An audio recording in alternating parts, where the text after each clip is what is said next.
Guys power star Pawan Singh की Sooryavansham film ने काफ़ी कमाल मचा रखा है, धमाल मचा रखा है और एक ही दिन में इस फिल्म ने एक नया रिकॉर्ड कायम कर दिया है। और इस फिल्म को देखने के लिए भैया हर दिन सिनेमा घर में जो है वो जोरदार भीड़ लग रही है। यहाँ तक कि कहीं कहीं तो मार भी हो जा रहा है पवन सिंह के सिनेमा को देखने के लिए।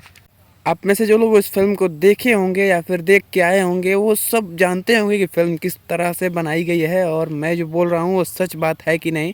फिल्म में जो मेहनत किया गया है, जो स्टोरी डाली गई है वो काफ़ी सस्पेंसेबल थी, लेकिन कल ये स्टोरी का सस्पेंस खुला और जो मतलब रिस्पॉन्स मिला वो काफ़ी कमाल का रिस्पॉन्स था। ऐसे तो कई भोजपुरी फिल्में आती हैं और कब चली जाती हैं, कब लगती हैं, किस सिनेमा घर में लगती हैं, किसी को नहीं पता चलता है। लेकिन इस बार इस भोजपुरी सिनेमा की इतनी ज़्यादा चर्चा है और इसका सबसे बड़ा कारण है इसका जो डायरेक्शन है, वो है इसके जो मेकर्स हैं, जो प्रशांत निशांत उज्ज्वल मेहनत किए हैं, जो प्रोडक्शन किए हैं वो कहीं ना कहीं कमाल का है।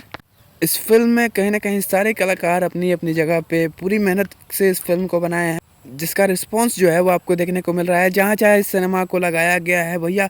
अक्सर भोजपुरी फिल्मों को देखने के लिए भीड़ नहीं होती है, लेकिन इस सिनेमा को देखने के लिए भीड़ ही नहीं हो रही है, बल्कि दंगे हो जा रहे हैं फिल्म को देखने के लिए। और जो सिनेमा घर है वो लोगों से खचाखच भरा हुआ।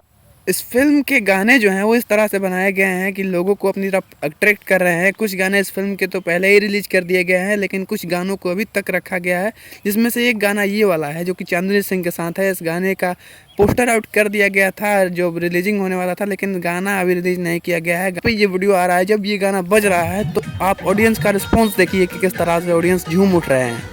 इस फिल्म से कहीं ना कहीं और भी प्रोड्यूसर्स और भी मेकर्स को सीखना चाहिए कि किस तरीके से भोजपुरी फिल्में चलती हैं और किस तरीके से फिल्मों को चलाया जाता है। फिल्म की स्टोरी भी काफ़ी नई है, काफ़ी कमाल की है, जहाँ पे एक किसान का बेटा जो है वो डायरेक्ट गांव के विधायक से ही लड़ जाता है, अपने क्षेत्र के विधायक से लड़ जाता है। और कहीं ना कहीं इस फिल्म में हर चीज़ आपको पॉलिटिक्स से लेके, प्यार से लेके, रोमांस से लेके हर चीज़ आपको देखने को मिल जाएगा, जो कि इस फिल्म को एक नया और अनोखा फिल्म बनाते हैं। वैसे क्या आपने इस फिल्म को अभी तक देखा? कमेंट में अपनी राय ज़रूर बताना।